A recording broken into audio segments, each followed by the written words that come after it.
Let's try this again. Hi guys. So it is 4:37 in the morning, Washington time, and I'm wrapping Christmas presents. I'm not doing such a great job, but I'm trying. I'm not a professional Christmas wrapper. Oh, wait. Yeah, okay. I know who that goes to. I can't say just in case. Well, actually, I can't say because you can't see what it is. It goes to my dad in Montana.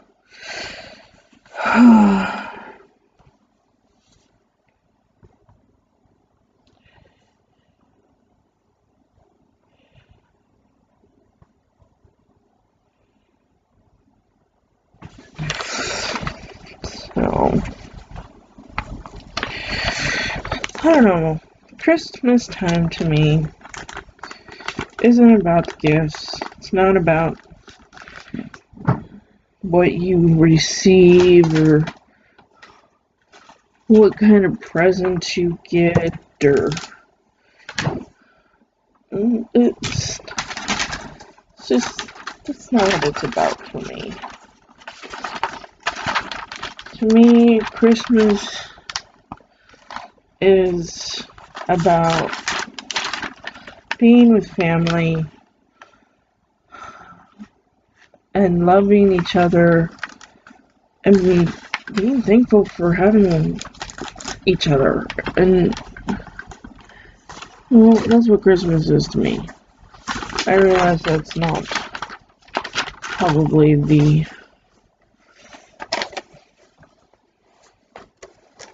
political way to be, but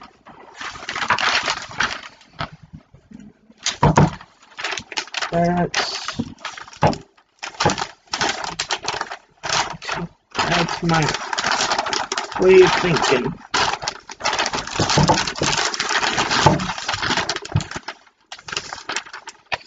Oh, it's the little things that matter. It's the thought behind things. It's not how much money is spent or anything like that. It's the thought behind it. If you even get a gift. To me, I prefer handmade, homemade gifts versus something bought at the store. I mean, it just seems so impersonal if it's bought at a store. It's just something that's manufactured that multiple other people have.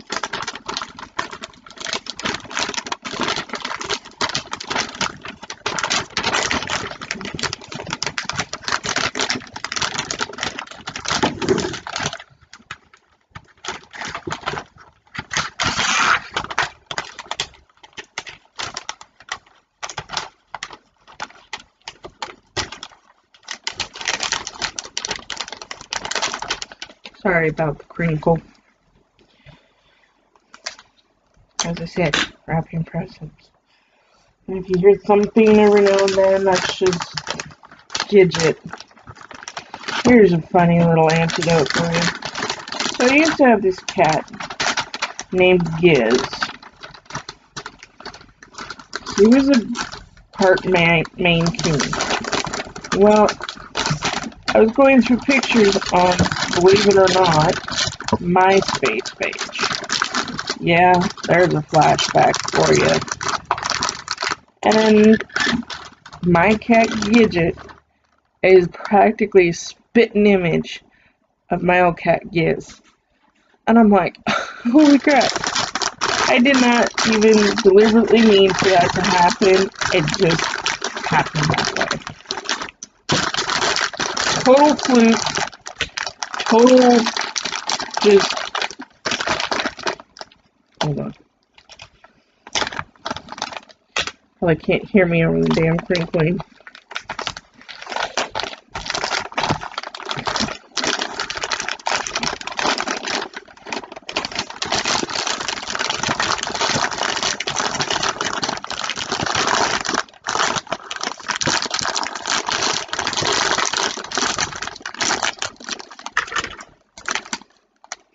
let's test the ball.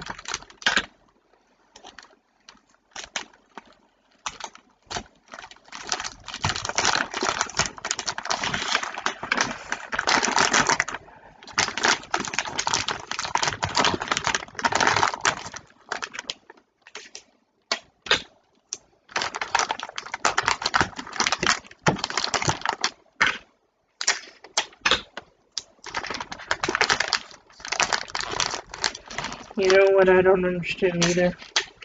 Is wrapping paper. People take the time to make the wrapping paper look all so pretty and nice and neat for a person to pretty much, well, at least most people, kids at least, to take 30 seconds to just thrash it and shred it and rip it right off. Like, what's the point? Why be so ridiculous about making it look so pretty? Just wrap the gift the best you can. Make sure nothing's showing. And call it good.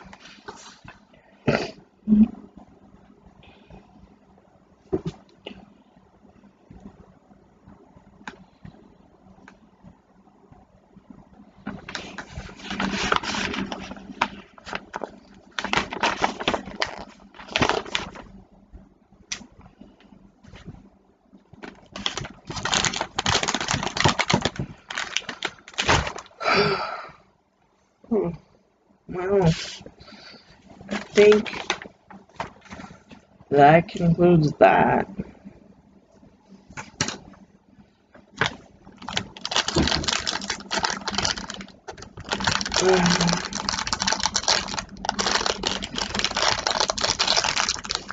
Stupid little Ritz crackers packages.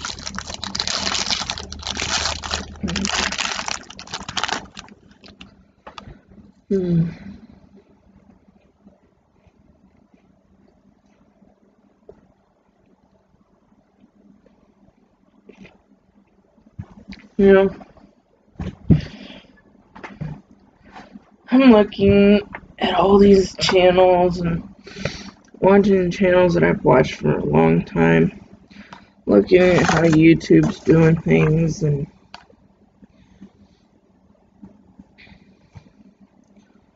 I don't know, it just seems like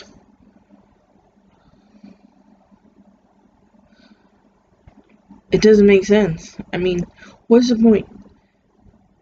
YouTube is supposed to be a platform for people to express themselves openly and freely, to create whatever they wanted, right?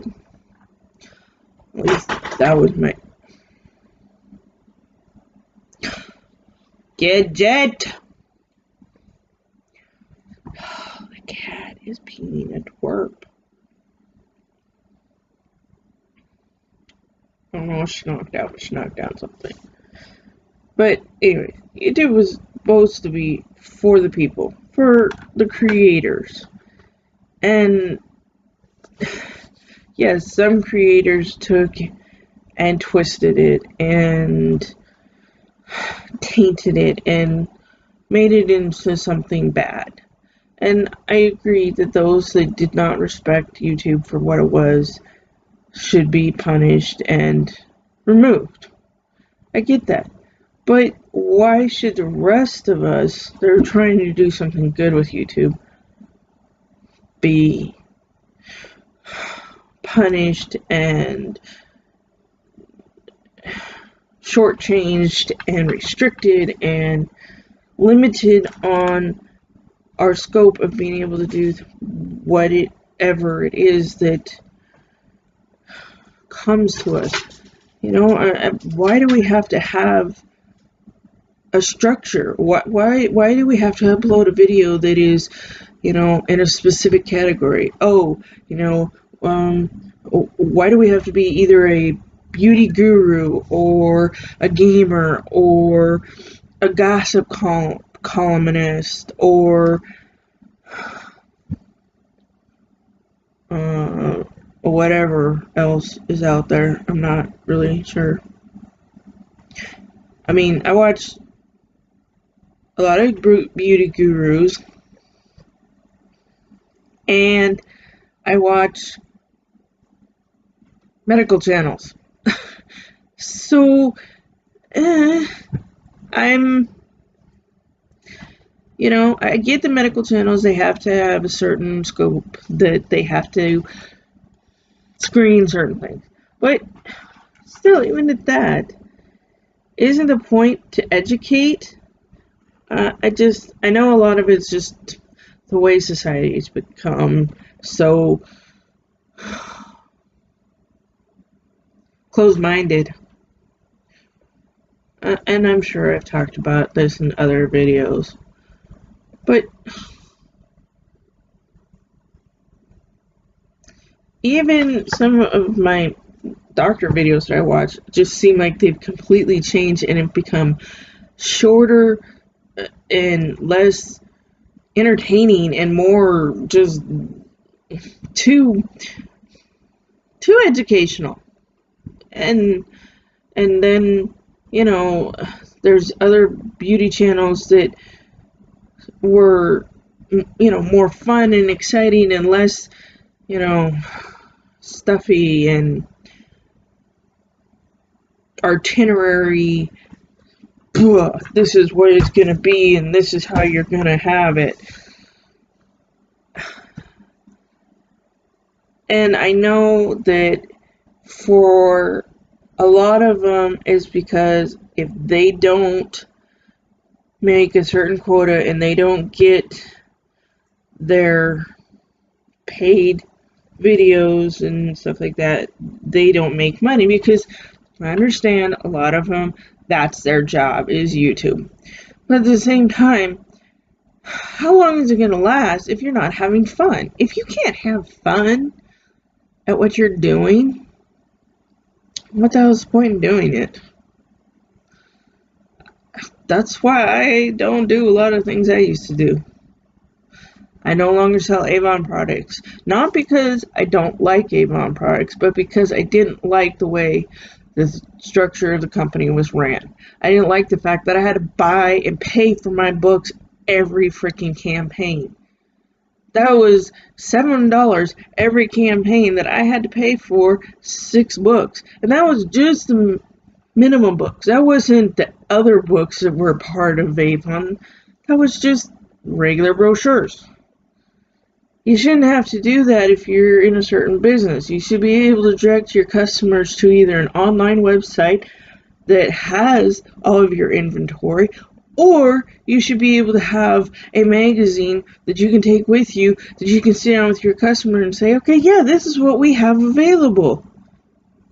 And that's all you have is one book. And you sit down with your customers and you just go over it with them. I mean, that's just my opinion. But back to the whole YouTube thing. I disappeared for a while. I quit doing YouTube videos because life happened.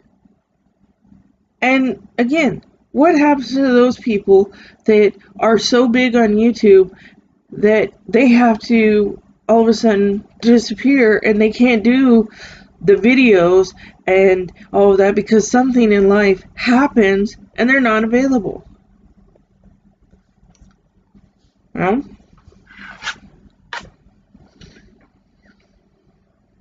I think YouTube is more concerned about putting money in their own pockets than they are about supporting their people that are building them up, the creators.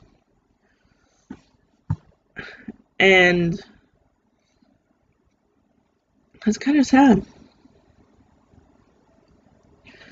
I've done some of their training videos and training classes and all of that, and that's where I'm like, it's all about teaching you how to be a structured, where you have to choose what type of YouTuber you're going to be. And if you don't fall into a certain category, basically it's like, you're not going to go anywhere.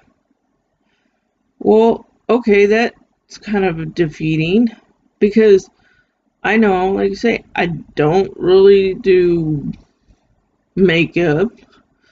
I don't do gaming. I don't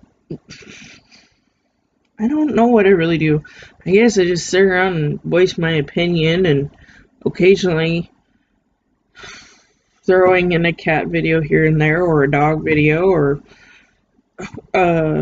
whatever thing, and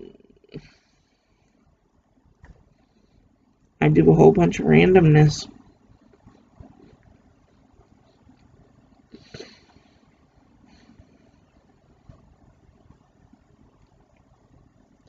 Yep, somebody's gonna complain about that one. Oh my god, she was talking with a cracker in her mouth. How rude! Oh! That is if anybody ever watches the video.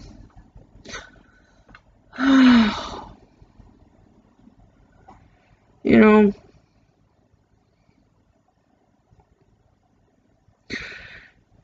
it's just, let me tell you, I finally got approved for SSI after fighting for it for, what, last 6-7 years? I don't know how long. Started off in Montana, kept getting denied time and time and time again. Just for whatever the reason. Finally moved down here to Washington about, what, 7 years ago now? Let's see, I've been with my husband for 6 years. I was here for a year and a half, almost 2 years before I met him. And about 7.5 years ago. And then started the process down here. Because I was still working on it in Montana. Got denied in Montana. So then I had to wait a while. Then I reapplied down here because I had to get state benefits. Yeah, I'm one of those people. And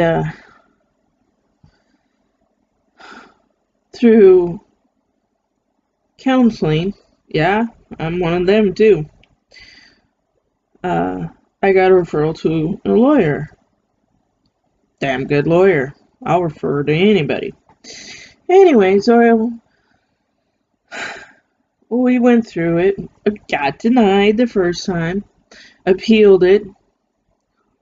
And then waited. Oh my god. The freaking appeals took almost a year and a half before we finally got to go before the judge again, which was in my favor because she screwed up the first time.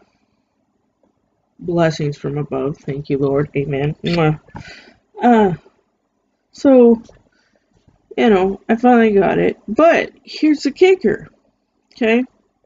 I applied for disability based not on my mental health status, but based on my physical problems, my fibromyalgia, and my arthritis in my knee. Okay, that's why I applied for it. Well, let me tell you a little secret. If you have mental health problems, you're better off applying for SSI due to your mental health problems than you are anything else. Because that's how you're going to get it. Because that's what they did. They gave me my disability based off of mental health. What's really screwed up is they based it off a diagnosis that I don't even have. But whatever. I mean, what am I going to do? Sit there and argue about it? No! It's like, whatever. You know, yes, I had part of the diagnosis, but not the whole one. So I got it on the fact of my mental health. And I have to do counseling, you know, and make sure that I'm doing my meds and all that. Which, of course, I am. And it was just like, it was crazy, when, because I was in shock and numb and didn't realize it at first. And then my attorney was sitting down with me going over it, and I had to ask her, I'm like, so it's a yes? Because she was trying to explain it to me in confusing jargon.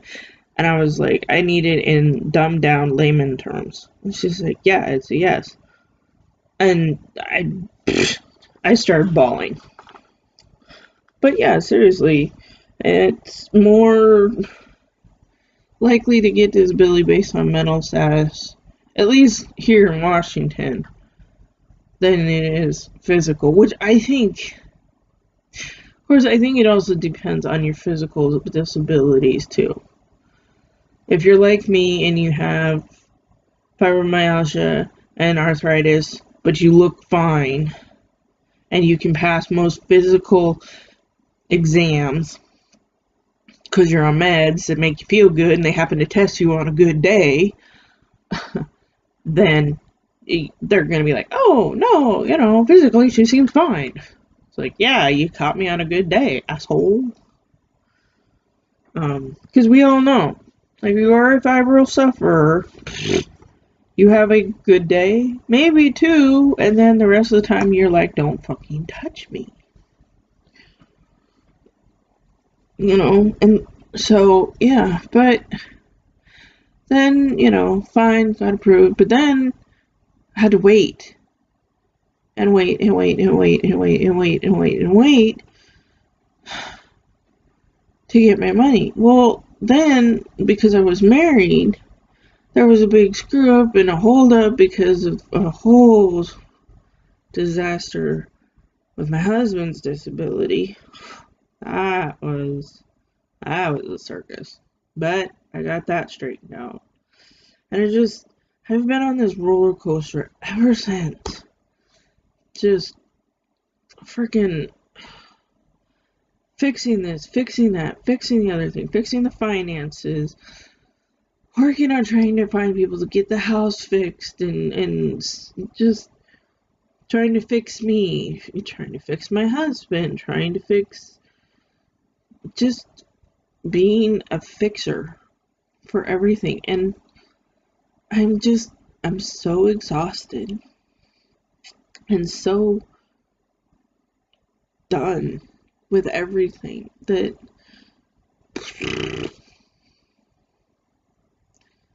I don't have any passion left for anything. I haven't done my nails in months. I haven't touched any of my hobbies. I feel like I'm walking around in this permanent daze, this total fog of emptiness, because all I get every day is, oh, well, you gotta do this, we gotta, and I know that, what needs to be done, I know what needs to be taken care of, and I need to breathe. I need space. And I don't have it, now that my husband's not working, which, don't get me wrong, I'm glad that he's not, but I also need him to find a hobby, and I need him to become independent too, and just not be here all the time. It's not like I can get in the car and go anywhere, because I still don't have my driver's license, which blows donkey balls, but, whatever.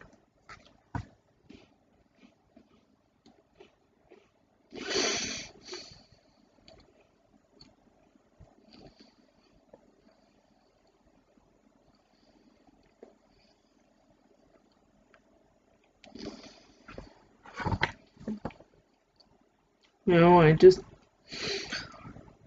I don't know, so much shit happened. You know, I went through a deep depression, and I think I mentioned that in my previous video. And then we let some people stay with us. That was fucking disaster. I mean, I have nothing against helping people. Nothing. Totally down for helping people, as long as they're willing to help themselves. But if you're just looking for a fucking...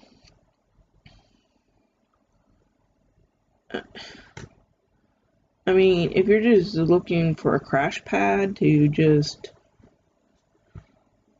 sit around with your thumb up your ass,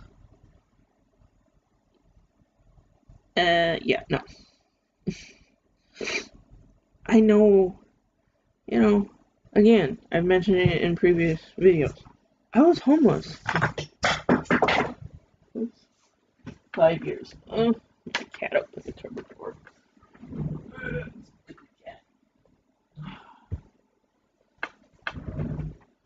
So, I know what it's like to couch surf and to use people. I'm not proud of my past.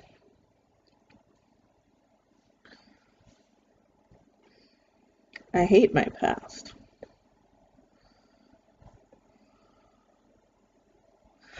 But my past was a lesson for me to become the person I am today, so that I'm able to help others and to alright, to be strong enough to encourage others to improve their lives. You know, I'm a survivor of domestic violence. I'm, a survivor of rape and sexual molestation.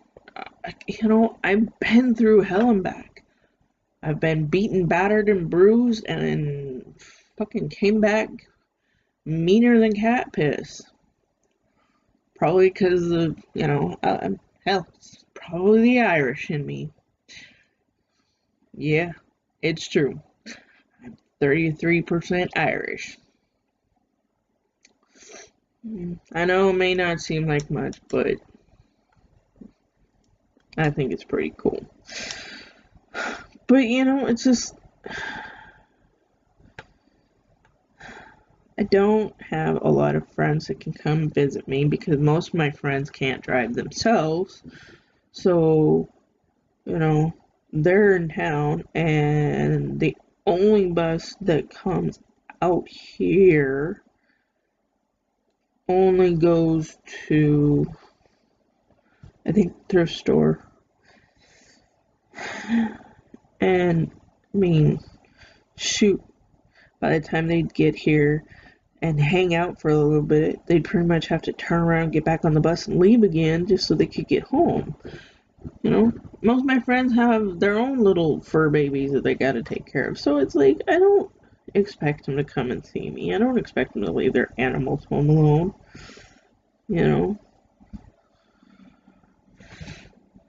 So, I accept it. But my husband, on the other hand, he has a driver's license. So he can get in the car and he can go. He can go volunteer somewhere. He can go, do something.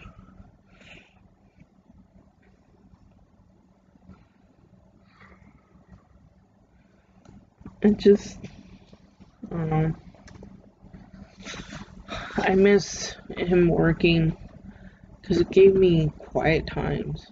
Now it's like the TV's on all the time, from morning till night. There's constant noise in the house. And it just... I don't know how to explain to him I mean, I've explained to him, told him flat out, I need silence. I need quiet. And I don't want to have to go to the bedroom just to get it.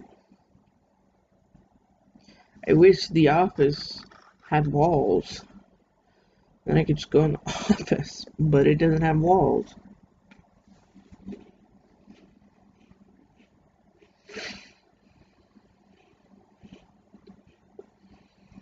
It's gonna be a long video. Oh well. Maybe somebody will watch it, maybe somebody won't. Now, you can tell, I've dyed my hair. You can still see the roots. Kind of. They're dark. See? Dark. And then it fades into blonde. I can't seem to keep up. My hair is just growing, like, massively. Oh yeah, and yeah, shout out to Lance 210. Secret Lab chairs rock. They're expensive, but if you can afford it, they're worth it. And shout out to Secret Lab. Your chairs are awesome. I've had a hard time finding chairs for like sitting in. They're comfortable, supportive. Because most computer chairs hit me right square behind the knee, which cuts off circulation to my feet. Not this chair. And with the pillows and the extra lumbar support pillow, makes a big difference.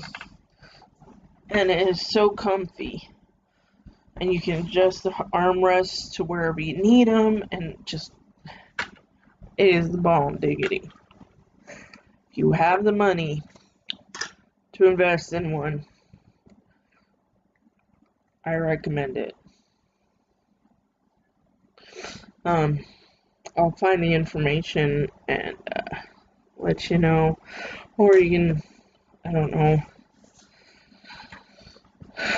I think I spent almost $600 on it. So yeah, it's funny, and it took, from the time I ordered it until I got it, it took about 6 weeks.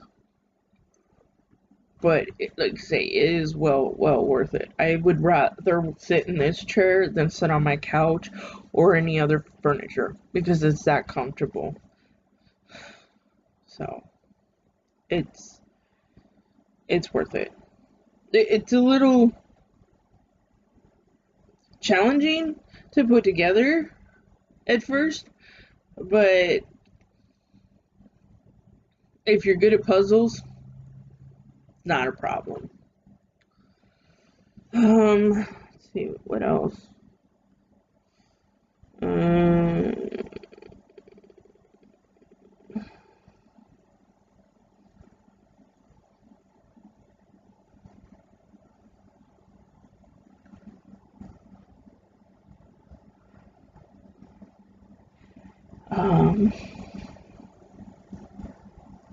Yeah, I don't know. There's a lot of products I got that I'm gonna be sharing with you. I don't know. I don't want to cram too much into this video. It's already 34 minutes long. Kind of ran out of my thought process. I guess I kind of just talked out what I needed to talk out. So, you know me. I don't edit my videos. I just kind of throw them up there as is. They are what they are. You like them or you don't. You can find me on Facebook, Instagram, Twitter, and Google Plus. I believe it's all the same. I have links in the description. Please follow, like, and subscribe. And yeah, I hope to see y'all again in a video again sometime in the future.